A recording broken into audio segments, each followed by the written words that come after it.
enemigo está en casa. Se ha estado hablando sobre los crímenes, el perfil del sujeto que comete tal acción, pero hoy nos detenemos cuando los crímenes suceden detrás de la puerta de nuestra casa. Cuando la figura de ejemplo, el proveedor o los proveedores, los protectores, son los que llegan a cometer acciones muchas veces repugnantes. El padre que asesina a la madre, denuncias de agresiones de hijos a padres, la madre que maltrata a sus hijos, etc. Cuando el enemigo está en casa. Bofetadas, quemaduras, insultos, empujones. Demasiadas veces los niños sufren violencia a manos de quienes tienen la obligación de cuidarlos y protegerlos. Según el informe de la UNICEF, una situación habitual, cerca de 300 millones de niños de 2 a 4 años en todo el mundo, o sea que 3 de cada 4 son habitualmente víctimas de algún tipo de disciplina violenta por parte de sus padres o cuidadores. El principal agresor es el padre biológico, siendo el responsable de la violencia en el 30% de los casos. Hay situaciones, aunque no son todas, que el progenitor le hace daño a su hijo para herir a la madre. Este fenómeno es una desgracia para los niños. Su padre tiene la mente enferma, está claro. Por otro lado, también resaltamos o se resalta que la violencia puede venir de ambas partes, y ahí es un poco más grueso o peligroso, ya que más de la mitad de las víctimas son atacadas por la madre y por el padre. Un niño o una niña que crece a base de sacudidas o es víctima de abusos aprenderá que la violencia es el instrumento para resolver los conflictos en su vida. De ahí se derivan dos tipos de comportamientos: el repetir esta conducta con otras personas, o por el contrario, vivir temeroso o aislado. Los problemas psicológicos se agravan y aumentan en la mayoría de los casos. La ansiedad, el miedo, síntomas depresivos, agresividad o soledad. Asimismo, los sucesos de ideación suicida y de autolesiones estuvieron presentes en casi en el 12% muchas veces de los casos en los cuales implica que los niños llegan a querer terminar con su vida.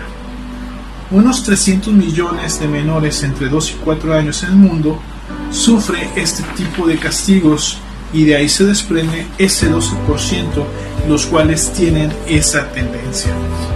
Para ejemplificar lo anterior, podemos mencionar brevemente las situaciones de conflictos mismas de relatos míticos como el de la fundación de Roma, la repugna entre Rómulo y Remo, o el de Génesis, la rivalidad mortal entre Caín y Abel, donde podemos encontrar esa competitividad no tanto por conseguir lo que el otro tiene, sino por convertirse en el otro, por usurpar su identidad, en la que vemos una autonomía y dominio de lo que uno cree o de lo que uno muchas veces carece.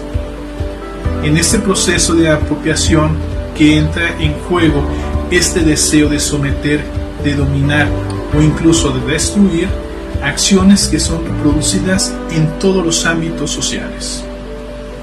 Entonces, siendo la violencia un cúmulo de incertidumbre y de frustraciones de las cuales el menor le es imposible localizar entre sus capacidades, los medios socialmente adecuados y necesarios para hacer frente, buscará entonces reducir la tensión mediante comportamientos de crisis, demostrándolos distintos desequilibrios mentales y emocionales en su comportamiento, tales como la distracción, la baja autoestima, trastornos de sueño, sentidos de culpabilidad y agresión contra sus propios iguales o miembros de la familia o incluso en propiedad ajena. Hoy en día, los niños están expuestos a la violencia endémica desde una edad más temprana en comparación con décadas atrás. Según las estadísticas mundiales de la OMS, tan solo en el 2011 se produjeron 250.000 homicidios entre jóvenes en un rango de 10 a 29 años de edad. Con respecto a la violencia sexual, un estudio internacional informa de que entre un 3 y un 24% de las mujeres vivieron su primera experiencia sexual por obligación. Por último, un estudio realizado en 40 países demuestra que la exposición a la violencia y el acoso afecta tanto a los niños en un alrededor del 8,6 al 45,2%, como a las niñas en un 4,8-45,8%, sin mencionar que un 15% de niños de primero a octavo grado reveló que había sido objeto de intimidación o acoso más de una o dos ocasiones durante las 6 semanas que duró este sondeo, y todo prácticamente desde el enemigo que se encuentra en casa. Entonces es importante estar pendiente de la formación, pendiente de cómo es que se evoluciona esta dinámica familiar.